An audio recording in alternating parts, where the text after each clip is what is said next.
नमस्कार प्यारे विद्यार्थियों। जैसा कि हमने हमारे पिछले वीडियो में देखा कि निबिड़ संकुलन किसे कहते हैं, निबिड़ संकुलन कितने प्रकार का होता है, उसमें अपन ने ये पढ़ा कि निबिड़ संकुलन को अरेंजमेंट के आधार पर तीन भागों में क्लासिफाइड किया अपन ने। एक विमीय निबिड़ संकुलन, द्विविमीय, त्रिविमीय। और मूल रूप से हमारे जो क्रिस्टल जालक होते हैं वो त्रिविमीय होते हैं, इसीलिए हमारे काम की जो चीज़ है वो त्रिविमीय है। लेकिन एग्जाम में जो क्वेश्चन है वो द्विविमीय से भी पूछा जा सकता है। जैसे अपन एकविमीय पंक्ति बनाते हैं और एकविमीय पंक्ति से हमने द्विविमीय परतों का निर्माण किया, और हमने जो द्विविमीय परतें बनाई वो दो प्रकार की बनाई, एक वर्गाकार और दूसरी षटकोणीय प्रकार की, और दोनों ही द्विविमीय परतों से हमने त्रिविमीय प्रकार के क्रिस्टल जालक बनाए। और उनके बारे में ये पढ़ा अपन ने कि कोऑर्डिनेशन नंबर कितने होते हैं और उनका पैकिंग फ्रैक्शन या संकुलन क्षमता कितनी होती है। आज हम पढ़ेंगे, आज का जो अपना टॉपिक है वो है संकुलन क्षमता, या फिर इसे अपन बोलते हैं पैकिंग फ्रैक्शन।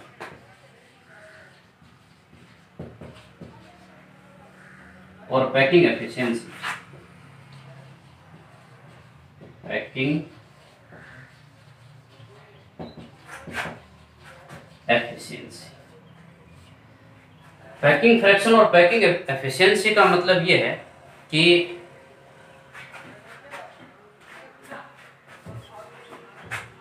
ऐसे अगर इसका फॉर्मूला लिखे और उसके बाद अपन उसको डिफाइन करें, तो जैसे इसका फॉर्मूला है कि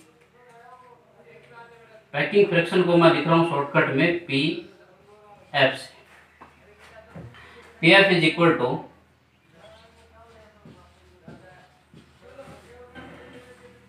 अवयवी कणों द्वारा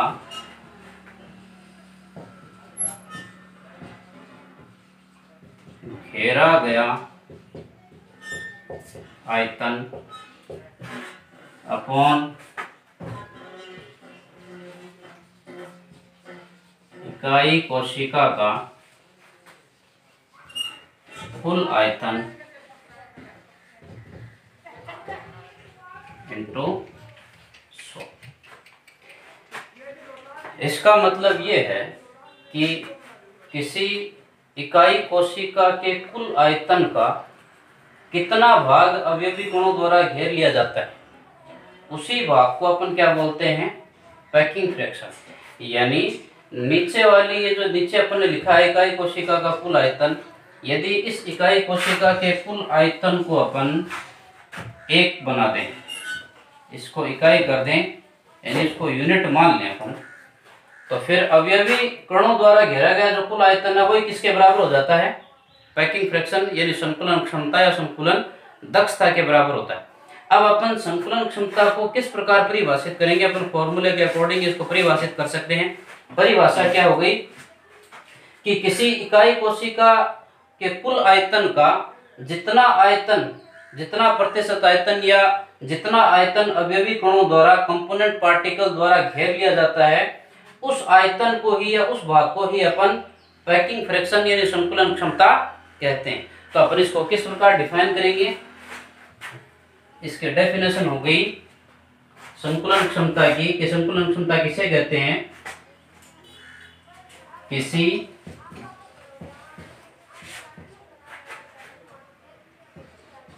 इकाई कोशिका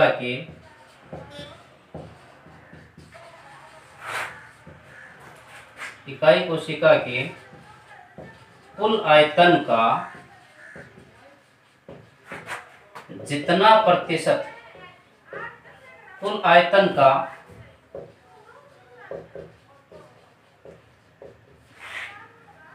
जितना प्रतिशत आयतन या जितना आयतन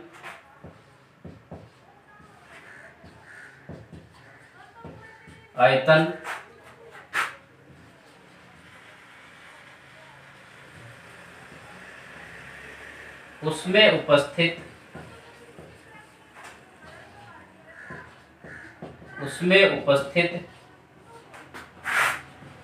अवयवी कणों द्वारा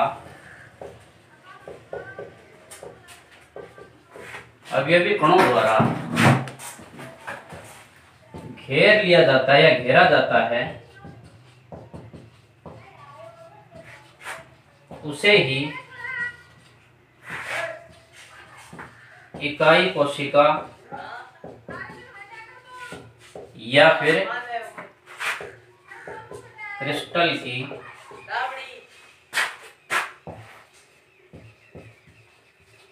संकुलन क्षमता, दैट मीन्स PF कहते हैं।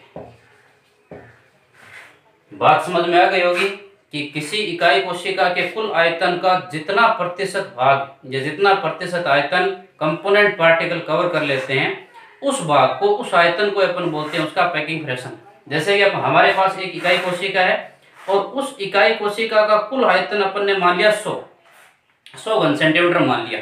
अब उस 100 घन सेंटीमीटर आयतन में से मान लेते हैं कि 50% आयतन है वो अवयवी कणों ने घेर रखा है, तो अपन ये कहेंगे कि इकाई कोशिका या क्रिस्टल की संकुलन क्षमता कितनी है, 50% है। इसका मतलब ये हो गया कि कुल आयतन का 50% भाग जो है वो अवयवी कणों ने घेर रखा है। तो किसी इकाई कोशिका या क्रिस्टल के कुल आयतन का जितना प्रतिशत भाग या जितना प्रतिशत आयतन अवयवी कण घेर लेते हैं, उसी आयतन को अपन बोलते हैं उसकी संकुलन क्षमता।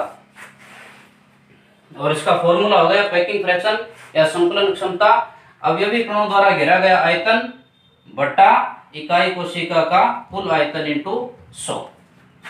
अब हमने जो 4 प्रकार की इकाई कोशिकाएं पढ़ी हैं, उन चारों प्रकार की इकाई कोशिकाओं के लिए संकुलन क्षमता यानी पैकिंग फ्रैक्शन की कैलकुलेशन करेंगे। तो नंबर 1, पहली जो इकाई कोशिका थी हमारी वो थी सिंपल प्रकार की। तो आप हेडिंग लगा सकते हो, नंबर 1 सरल घनीय इकाई कोशिका के लिए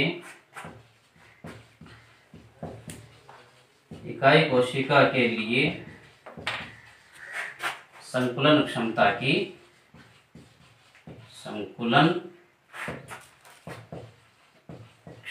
की गणना।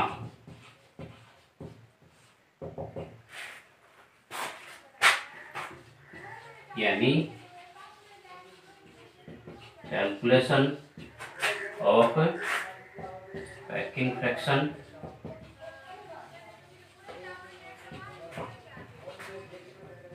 Of primitive unit cell. अब अपन एक प्रिमिटिव यूनिट सेल का डायग्राम बनाते हैं। जैसे प्रिमिटिव यूनिट सेल कौन सी थी अपनी, ऐसी इकाई कोशिका जिसमें अवयवी कण घन के कोनों के साथ साथ प्रत्येक फलक के केंद्र में भी स्थित रही, उस इकाई कोशिका को अपन बोलते हैं सिंपल और प्रिमिटिव यूनिट सेल। अपन एक प्रिमिटिव यूनिट सेल का डायग्राम बना रहे हैं।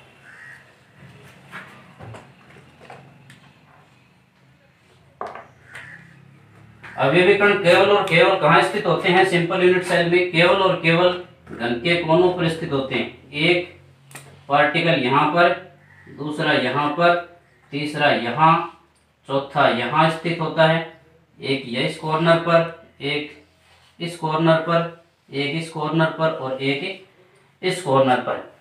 ये जो पार्टिकल है, ये सारे पार्टिकल एक दूसरे को स्पर्श करते हुए होते हैं। लेकिन अपन क्या करते हैं, अपन क्या है कि ब्लैक बोर्ड पर इनको स्पर्श करते हुए बना नहीं सकते, लेकिन ये सभी पार्टिकल एक दूसरे को स्पर्श कर रहे हैं। यानी अगर यूं बनाऊं कि ये नीचे के जो 4 पार्टिकल आपको दिख रहे हैं, नीचे वाले 4, ये नीचे वाले 4 इस प्रकार से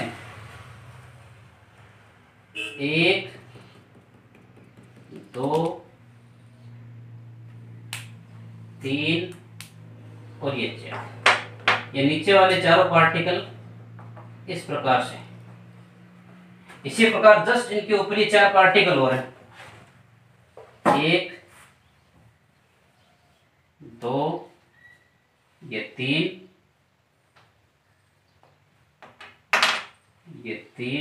और ये 4।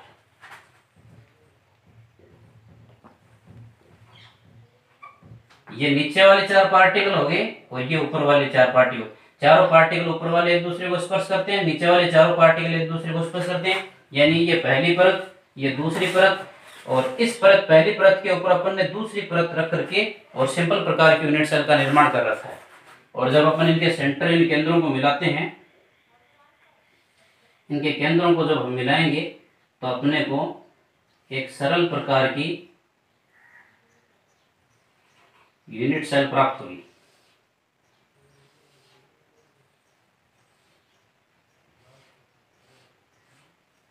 ये एक सरल प्रकार की यूनिट सेल है, यानी पार्टिकल एक दूसरे को स्पर्श कर रहे हैं। ये दोनों पार्टिकल एक दूसरे को स्पर्श करते हैं, ये दोनों एक दूसरे को स्पर्श करते हैं, ये दोनों भी एक दूसरे को स्पर्श करते हैं, और ये दोनों भी एक दूसरे को, ये पार्टिकल इस पार्टिकल को स्पर्श करता है।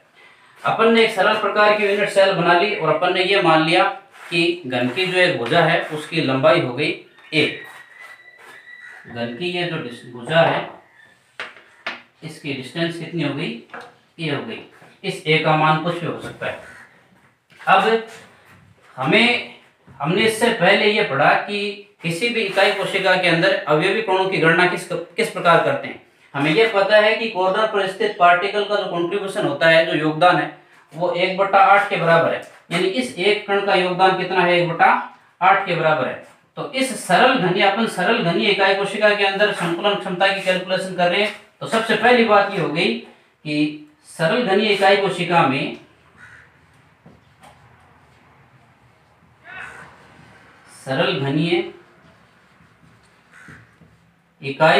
में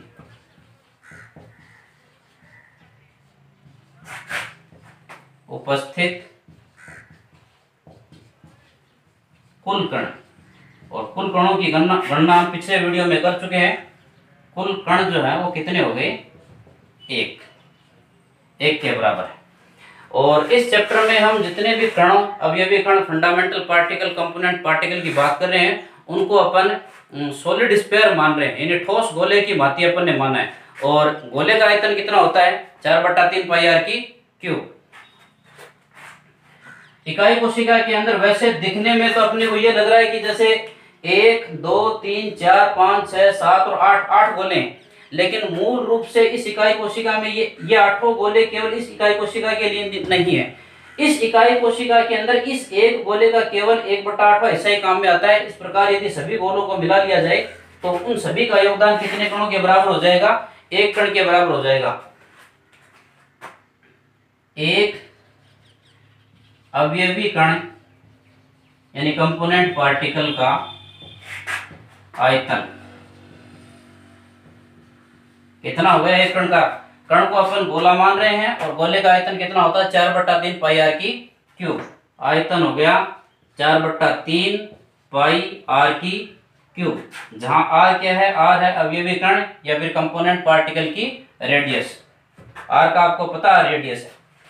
और इकाई कोशिका का आयतन कितना हो गया, इकाई कोशिका में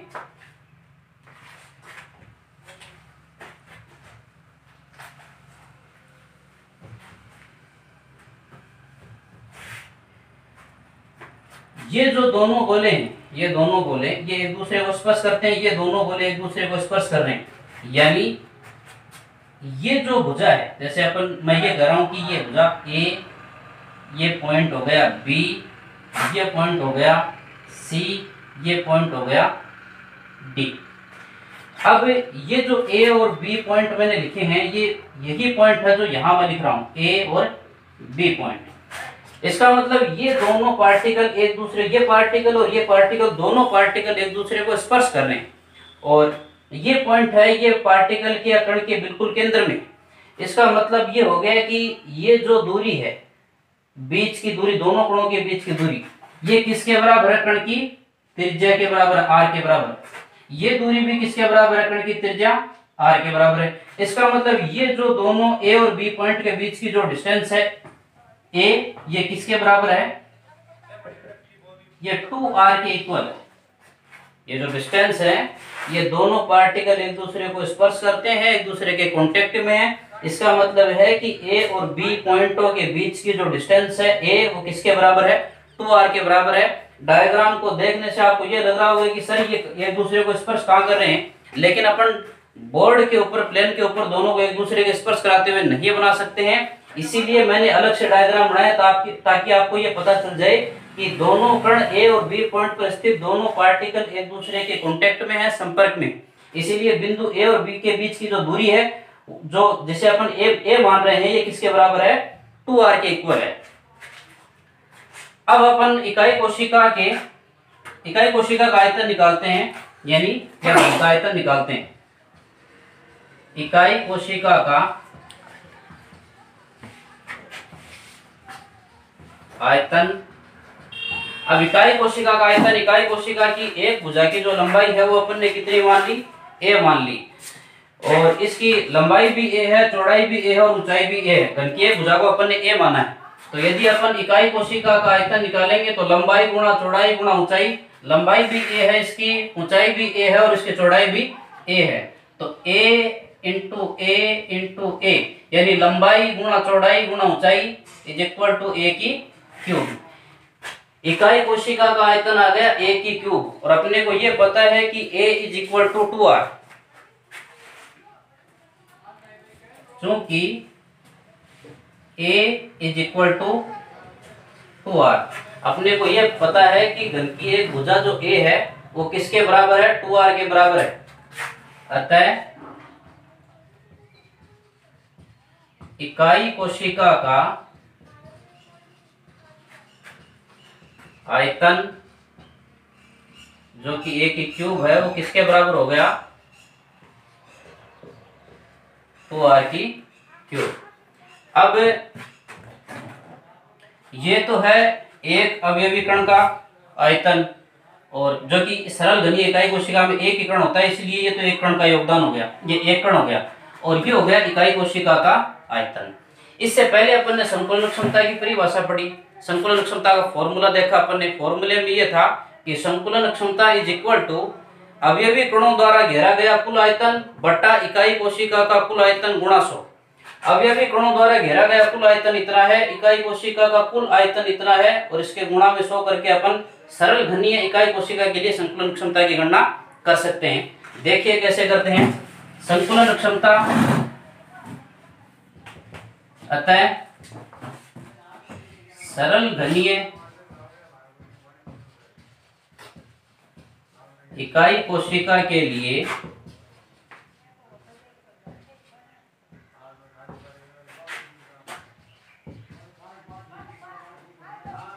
संकुलन क्षमता, सरल घनीय इकाई कोशिका के लिए संकुलन क्षमता बराबर कणों द्वारा घेरा गया कुल आयतन, और कण एक ही है, इस प्रकार की इकाई कोशिका में एक ही पार्टिकल है, तो कणों द्वारा घेरा गया कुल आयतन हो गया 4/3 पाई r की क्यूब। कणों द्वारा घेरा गया कुल आयतन 4/3 पाई r की क्यूब, और इकाई कोशिका का कुल आयतन, इकाई कोशिका का कुल आयतन कितना हो गया, कुल आयतन ये हो गया 2 की क्यूब इंटू r की क्यूब और इंटू 100।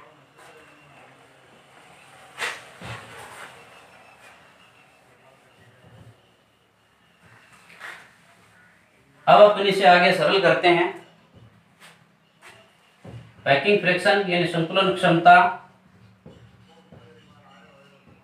संकुलन क्षमता इज इक्वल टू, इससे ये कट गया, कितना बच गया 4 इंटू 3, इसको लिख सकते हैं अपन 22/7 इंटू r की क्यूब से r की क्यूब कैंसिल हो गया, नीचे बच गया आपका 2 इंटू 2 इंटू 2 इंटू 100। जब आप इसको सरल करोगे तो ये रिजल्ट आता है 52.4%। इसका मतलब ये हो गया, इससे पहले भी अपन ने पढ़ लिया था, जब अपन ने निबिड़ संकुलन पढ़ा था उसमें भी मैंने आपको बताया था कि जब द्विविमीय वर्गाकार निबिड़ संकुलित परतों से त्रिविमीय संकुलन करते हैं अपन, सरल घनीय निबिड़ संकुलन, उसमें इकाई कोशिका जो बनती है वो सरल प्रकार की बनती है, प्रिमिटिव टाइप की बनती है। वहां भी मैंने ये बताया था कि वहां कोऑर्डिनेशन नंबर 6 होता है, और संकुलन क्षमता जो होती है वो कितनी होती है, त्रिविमीय क्रिस्टल जालक की 52.4% होती है। इसका मतलब ये हो गया कि इकाई कोशिका या क्रिस्टल जालक के कुल आयतन का 52.4% आयतन किसने घेर रखा है? 52.4% आयतन इन गोलों ने यानी अवयवी कणों या कंपोनेंट पार्टिकल ने घेर रखा है। तो सरल घनीय जो जालक है, सरल घनीय जो क्रिस्टल जालक है, उसकी संकुलन क्षमता कितनी होती है? 52.4% होती है। ये एग्जाम में पूछा जा सकता है कि सरल घनीय इकाई कोशिका के लिए संकुलन क्षमता की गणना कीजिए, या फिर एक नंबर के क्वेश्चन में यूं आ सकता है कि सरल घनीय इकाई कोशिका की संकुलन क्षमता कितनी होती है। तो ये हो गई अपने सरल घनीय इकाई कोशिका के लिए पैकिंग फ्रैक्शन। अब दूसरा है कि बीसीसी इकाई कोशिका के लिए या काय केंद्रित घनीय इकाई कोशिका के लिए संकुलन क्षमता की गणना। दूसरी हेडिंग है आपकी काय केंद्रित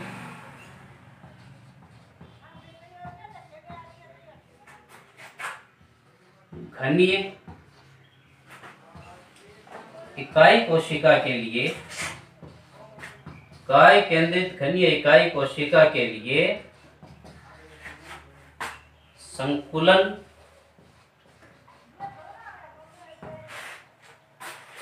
क्षमता की गणना। अब एक काय केंद्रित यानी बीसीसी प्रकार की यूनिट सेल बनाते हैं हम। ये हो गई आपकी BCC unit cell. BCC unit cell में अपन पढ़ चुके हैं कि बीसीसी प्रकार की इकाई कोशिका वह इकाई कोशिका है जिसमें अवयवी कण घन के कोनों के साथ साथ प्रत्येक फलक के केंद्र में भी स्थित होते हैं।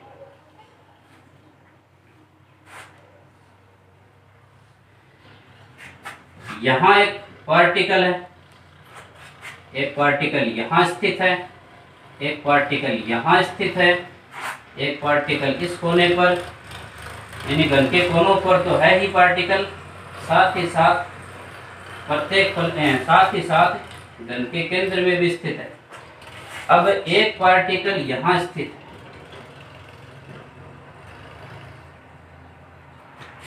यानी व्यवस्था यूं है कि ये जो नीचे वाले 4 पार्टिकल हैं ये एक दूसरे को स्पर्श कर रहे हैं।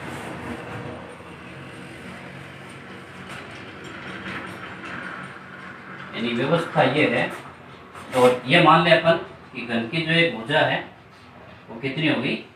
एक इक्वल है। और गोले की जो त्रिज्या है, गोले की त्रिज्या किसके बराबर है? गोले की जो त्रिज्या है वो स्मॉल r है।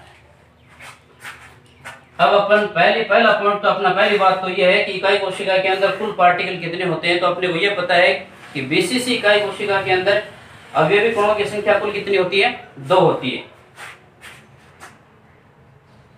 तो बीसीसी इकाई कोशिका में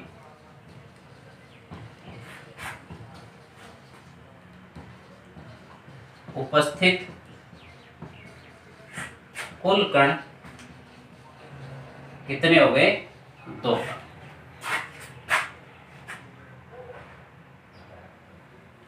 बीसीसी इकाई कोशिका में उपस्थित कुल कण कितने हो गए? 2 कण। कणों का कुल आयतन,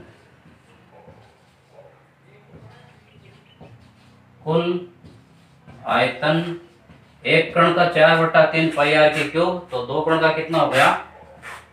2 इंटू 4/3 पाई आर की क्यूब। ये तो हो गया पहला पॉइंट कि अपन ने 2 कण पता आपने को पता है कि बीसीसी यूनिट सेल के अंदर नंबर ऑफ पार्टिकल होते हैं 2, एक कण का 4/3 पाई आर की क्यूब, तो 2 कण का कुल आयतन कितना हो गया? 2 इंटू 4/3 पाई आर की क्यूब। अब दूसरी बात है इस इकाई कोशिका के कुल आयतन की। अपने को इकाई कोशिका का कुल आयतन और इकाई कोशिका का कुल आयतन पता लगाने के लिए हमें चाहिए घन की एक भुजा, यानी ए का मान चाहिए अपने को। अगर अपने पास ए की वैल्यू आ जाती है तो अपन ए को 3 बार मल्टीप्लाई करके, यानी लंबाई गुणा चौड़ाई गुणा ऊंचाई करके अपन इकाई कोशिका का आयतन कैलकुलेट कर लेंगे। लेकिन बीसीसी यूनिट सेल में ये होता क्या है कि व्यवस्था इस प्रकार की है कि ये जो बीच वाला पार्टिकल है, ये पार्टिकल इन नीचे वाले चारों पार्टिकल के कांटेक्ट में, इन चारों पार्टिकल को, ये चारों पार्टिकल इस बीच वाले को स्पर्श करते हैं। इसी प्रकार ये ऊपर वाले चार पार्टिकल भी इस बीच वाले पार्टिकल को स्पर्श करते हैं, लेकिन आपस में कोई भी एक दूसरे के कांटेक्ट में नहीं है। यानी व्यवस्था यूं है कि जैसे मान लो कमरे के बीचों बीच एक बड़ा सा गोला रखा हुआ है, कमरे के आठों कोनों पर भी 8 गोले रखे हुए हैं। अब वो ऊपर वाले 8 गोले और नीचे वाले कोनों पर स्थित, ऊपर वाले 4 गोले और नीचे वाले कोनों पर स्थित 4 गोले उस बीच वाले पार्टिकल को कांटेक्ट में तो है, लेकिन आपस में एक दूसरे को स्पर्श नहीं कर रहे हैं।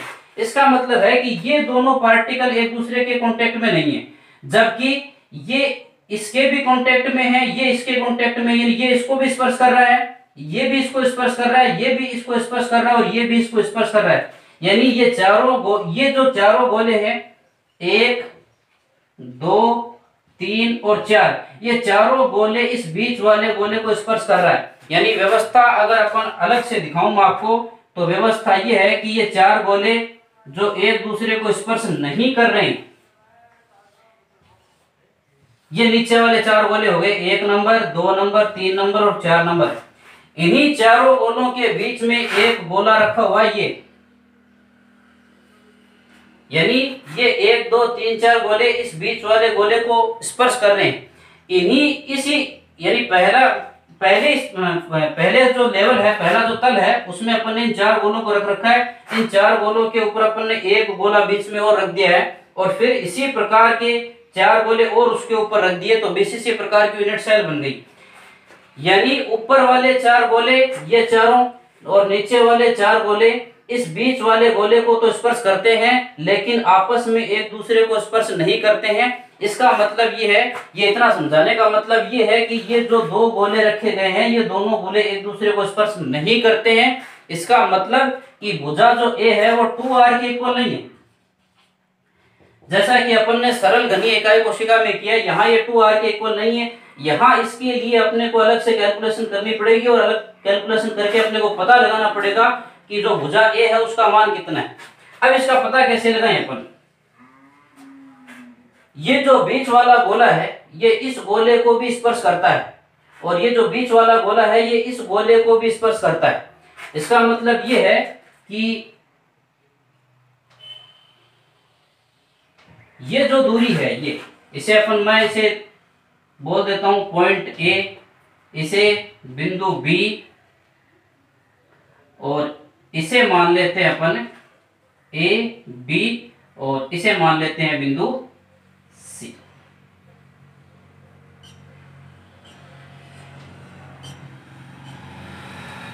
इसे मान लेते हैं अपन बिंदु सी। अब ये एक संपूर्ण त्रिभुज बन गया ए बी और सी। इसमें अपने को पता है कि भुजा जो ए और बी है वो एक कर्ण है, और कर्ण किसके बराबर है? ये तीनों गोले एक दूसरे के कांटेक्ट में हैं। ये गोला, ये बीच वाला गोला अवयवी कर्ण, और ये पार्टिकल जो इस कॉर्नर पर है, ये तीनों एक दूसरे को स्पर्श कर रहे हैं। हालांकि डायग्राम में अपन इसको एक दूसरे को स्पर्श कराते हुए नहीं दिखा पा रहे हैं, लेकिन वास्तव में तीनों गोले एक दूसरे को स्पर्श कर रहे हैं। और यदि मैं अलग से इनका डायग्राम बनाऊं तो व्यवस्था यूं है, मैं भुजा ए और सी बना रहा हूं, ए, यहां सी और यहां है बी।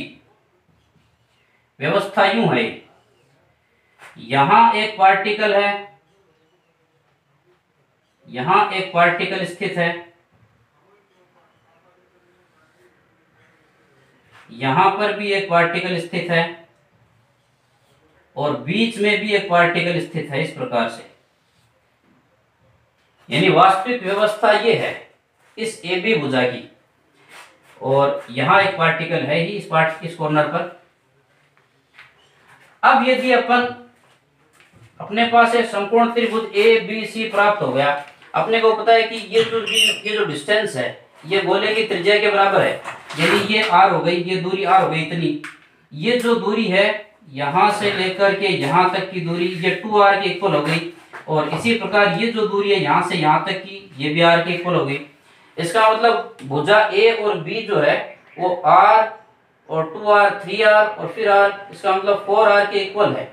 और ये a और c जो भुजा है, ये a और c घन की एक भुजा है जो कि a के बराबर है। अब अपन त्रिभुज एबीसी की बात करते हैं। अपने को यह पता चल गया कि A B is equal to 4R। त्रिभुज एबीसी में, त्रिभुज एबीसी में क्या हो गया, अगर अपन पाइथागोरस प्रमेय लगाएं तो A B is equal to under root A C का स्क्वायर और बी सी का स्क्वायर, या फिर अपन यहां से अंडर रूट हटाते हैं तो ये बन गया ए बी का स्क्वायर। और ए बी किसके बराबर है, ए बी 4R के बराबर है, तो 4R का स्क्वायर इज इक्वल टू ए सी किसके बराबर है, ए और सी घन की एक भुजा है जो कि कितनी मानी अपन ने, ए मानी है, तो ए सी इज इक्वल टू ए का स्क्वायर और ये हो गया बी सी का स्क्वायर, बी और सी। अब अपन एक इस पॉइंट, इस बिंदु को भी कोई नाम दे देते हैं अपन, जैसे अपन इसको नाम दे देते हैं डी। एक और समकोण त्रिभुज बन रहा है बी सी और डी, समकोण त्रिभुज बी सी और डी में यहां पर भी A B C is equal to B C square is equal to D C का स्क्वायर प्लस बी डी का स्क्वायर। डी सी किसके बराबर है, ए के बराबर। बी डी किसके बराबर है, डी सी भी घन की एक भुजा है और जो बी और डी है वो भी घन की एक भुजा है, तो वो भी किसके बराबर है, ए के बराबर है। B C square is equal to कितना हो गया, 2a स्क्वायर। अब यहां पर भी देखो बी सी स्क्वायर और यहां पर भी बी सी स्क्वायर का मान आ गया अपने पास 2a स्क्वायर। अब ये जो वैल्यू है, ये वैल्यू अपन इस फॉर्मूले में पुटअप कर देते हैं। इसको मान लेते हैं अपन समीकरण नंबर 1, इसको मान लेते हैं अपन समीकरण नंबर 2। समीकरण नंबर 2 से बी सी स्क्वायर की जो वैल्यू है ये अपन समीकरण नंबर 1 में पुटअप कर देते हैं, यानी समीकरण 2 का मान समीकरण 1 में रखने पर मान रख देते हैं अपन, इस बी सी स्क्वायर का मान यहां रख देते हैं, तो अपने पास समीकरण क्या बन गई, समीकरण बन गई अपनी 4R का square is equal to 4R का square is equal to A का square plus B C square. B C square की जगह रख दें अपन 2a square, 2a square. A square और 2a स्क्वायर कितना हो गया, 3a स्क्वायर। अब यहां से अपने को वैल्यू निकालनी है किसकी, a का मान निकालना अपने को, तो ये कितना हो गया 4 का स्क्वायर या 4R का स्क्वायर और इस तरफ आगे वैल्यू से मैं यूं लिख देता हूं कि a square is equal to 4R का स्क्वायर बट्टे 3। और यदि अपन यहां से स्क्वायर को हटा दें, यदि अपन यहां से स्क्वायर को हटा दें तो वैल्यू क्या होंगी 4R बट्टा अंडर रूट 3। ये अपने पास वैल्यू आ गई ए की, ए का मान आ गया। इसको अपन मान लेते हैं समीकरण 3, ए की वैल्यू आ गई। अब इस ए की वैल्यू से हम निकाल सकते हैं इकाई कोशिका का आयतन। अपने पास घन की एक भुजा को अपन ने ए माना, यानी लंबाई चौड़ाई ऊंचाई घन की कितनी है, ए है। अब अपने पास घन की एक भुजा का मान आ गया 4R बट्टे अंडर रूट 3। अब अपन निकाल लें इकाई कोशिका का कुल आयतन। बीसीसी इकाई कोशिका का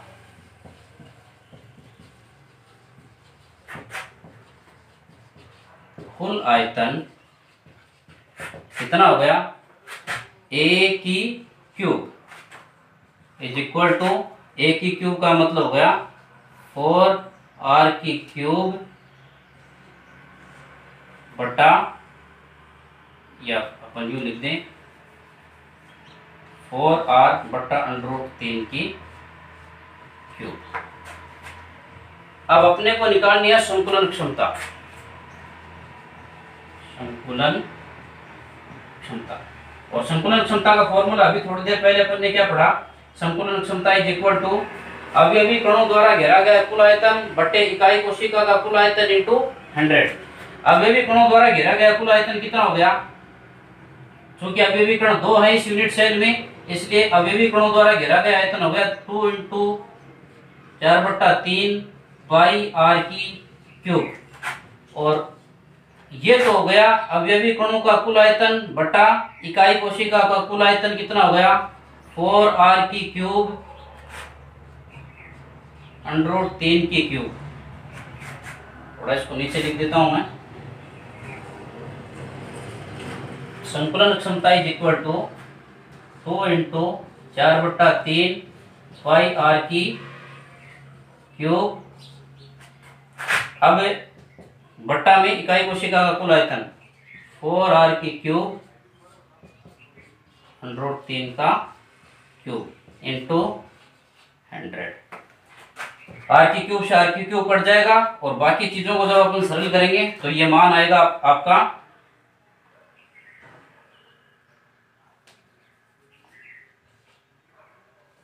68%। यानी बीसीसी प्रकार की यूनिट सेल की जो पैकिंग फ्रैक्शन है, जो संकुलन क्षमता है, वो कितना होता है 68% होता है। एक बार मैं जो पिछली कैलकुलेशन उसको फिर से रिमाइंड कर देता हूं। अपन ने क्या क्या किया, अपन ने बीसीसी यूनिट सेल बनाई और अपने को यह पता है कि बीसीसी यूनिट सेल के अंदर नंबर ऑफ पार्टिकल कितने होते हैं, 2 होते हैं। एक कण का जो आयतन है वो 4/3 पाई r की क्यूब है, तो अपन ने 2 कणों का आयतन ले लिया 2 इंटू 4/3 पाई r की क्यूब।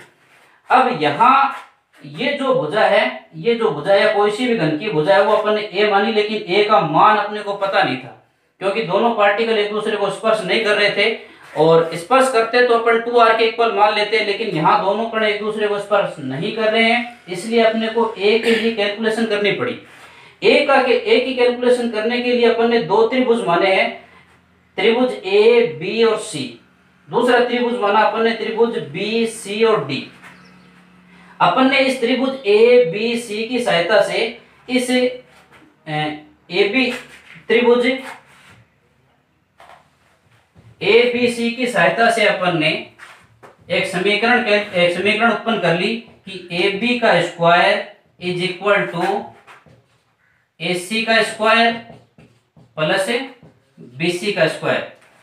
अपन ने त्रिभुज b c d की सहायता से एक नई समीकरण और बना ली, BC का square is equal to DC का स्क्वायर प्लस DB का स्क्वायर या BD का स्क्वायर। यहां से अपन ने BC स्क्वायर की वैल्यू निकाली और उस BC स्क्वायर की वैल्यू को अपन ने इस समीकरण में पुट अप करके अपन ने भुजा A के लिए कैलकुलेशन की और भुजा A का मान निकाल लिया अपन ने 4r/√3। यहां से अपन ने इस a का मान निकाल करके इकाई कोशिका का यानी बीसीसी इकाई कोशिका का आयतन निकाल लिया। इससे पहले अपन ने यह पता लगा लिया कि अवयवी कणों का कुल आयतन कितना है और अवयवी कणों के कुल आयतन में इकाई कोशिका के कुल आयतन का भाग लगा के अपन ने संकुलन क्षमता की गणना कर ली। तो आई होप कि बात आपके समझ में आई होगी, और यदि नहीं समझ में आई है तो आप कमेंट बॉक्स में जाकर के मुझे लिखकर भेज दीजिए। मैं अगले वीडियो में फिर से दोबारा इन चीजों को बता दूंगा, लेकिन वीडियो के नीचे आपके जो कुछ भी समझ में आए या न आए, जो भी बात है वो मुझे लिखकर जरूर भेजें ताकि अगले वीडियो में आपकी समस्याओं का समाधान किया जा सके। तो आई होप कि ये जो वीडियो है ये आपके लिए हेल्पफुल रहा होगा, और वीडियो के साथ साथ आपने अपने नोट्स भी प्रिपेयर किए होंगे, तो नोट्स को पढ़िए और अपनी समस्याओं को मुझे लिखकर भेज दीजिए। Thanks for watching.